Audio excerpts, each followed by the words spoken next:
According to Fromm, any kind of transformation, economic, social, personal, organizational, requires that the cognitive, emotional and imaginative powers be strengthened in many people, because only they have a transformative power that does not make people dependent again. Of an authoritarian orientation, Fromm speaks when the state of being related to others, to oneself, to nature, to work and so on, is a result of an active, sadistic exercise of dominance and the passive, masochistic exercise of submissiveness, and the dominant and the submissive are symbiotically related to each other. The active, the sadistic, domination exercising part of this character tries to make and keep others submissive and dependent, to patronize, exploit, or even to torture. If the active part is directed against oneself, then authoritarians show a high degree of self-control, of self-discipline, of guilty feelings. They suffer from a rigid superego, which forbids everything pleasurable and frivolous. Typical of the passive, the masochistic part of the authoritarian character are submissiveness, under and blind obedience to authority, and idealization of it. Everything that is good is expected from the authority. In dealing with oneself, the masochistic striving expresses itself in a renunciation of everything self-willed, self-confident, of one's own rights and wishes, and of all expressions of autonomy. The selfless is the ideal of the passive authoritarian. A central feature of Fromm's understanding of authoritarianism is also that the person exercises authority and the submissive person are symbiotically connected. That is, they are dependent on each other. The symbiosis is related to the psychodynamics of the authoritarian character, which Fromm explains as follows. The submissive person, under pressure from the ruler, projects his own autonomous powers onto the authority, so that the latter has them at his disposal. However, since the submissive is symbiotically connected with the authority, he can secondarily participate in his own powers projected onto the authority. In this way, the person exercising dominance and the submissive person are existentially related to each other, and a strong emotional bond is created. Which impediments to the biophilic growth tendency accompany the authoritarian social character then?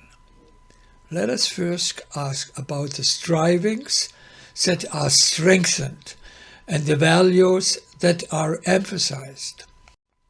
The desired personality profile of a dominant authoritarian social character orientation includes, above all, that one submits to the circumstances and is submissive without asking for the purpose and the justification.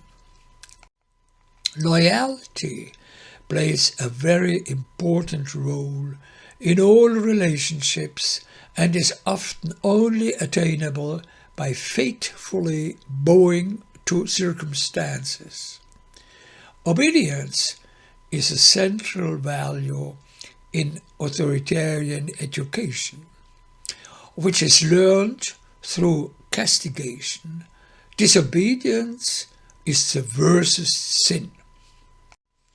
The extinction of one's own will and any kind of self-will must also be learned early on in order to become a loyal and devoted employee or civil servant. The person in the service of an authority is characterized by selflessness. He or she knows no demands of his or her own and is always there for the company, family, organization, sacrificing his or her own will and happiness to them and for them. Reliability and a sense of duty are two further values and character traits which, however, are an expression of submissiveness in an authoritarian orientation and for which one is not responsible. A last must of the authoritarian character, which should be mentioned here, is the feeling of dependence on the part of the submissive person and the feeling of arbitrary freedom on the part of the person exercising dominance. Let us now ask, which psychic growth powers have to be repressed in the case of an authoritarian character? In this way, the objective and objects of empowerment for transformation processes with which in an authoritarian orientation and against it the growth tendency is strengthened can be determined. If possible, all autonomous impulses that express something independent and of one's own in thinking, feeling and acting and signal a potential independence must be repressed. First and foremost, all of one's own powers that could be in competition with authority must be mentioned here. One's own thoughts, convictions, and ideas, especially if they question the authority's claim to dominance in business, in politics, in religion, in culture, in society, in the state, and so on. One's own will, which is usually accompanied by a questioning of the demand of obedience, must be muzzled to a large extent. He who cannot hear must feel and, of course, be punished. Simply taking liberties is usually punished, regardless of whether anyone has been harmed. What is crucial is the disobedience and the potential rebellion against the authority and the authoritarian rules.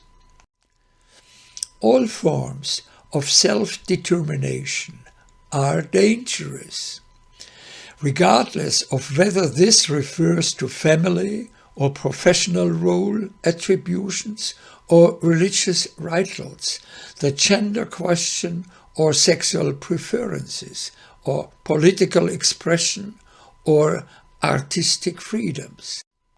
Self-determination is understood as rebellion against the grace, the wisdom, the care and superiority of authority, which always knows better what is good for those dependent on it. For many, the emotional situation of the authoritarian character outlined here is more in a past than in a present. Where it is no longer feelable, this has mainly to do with the fact that other forms of economic production and socialization no longer need the repression of their own autonomous powers, and a new social character orientation became dominant, namely, in most of the cases, the marketing orientation.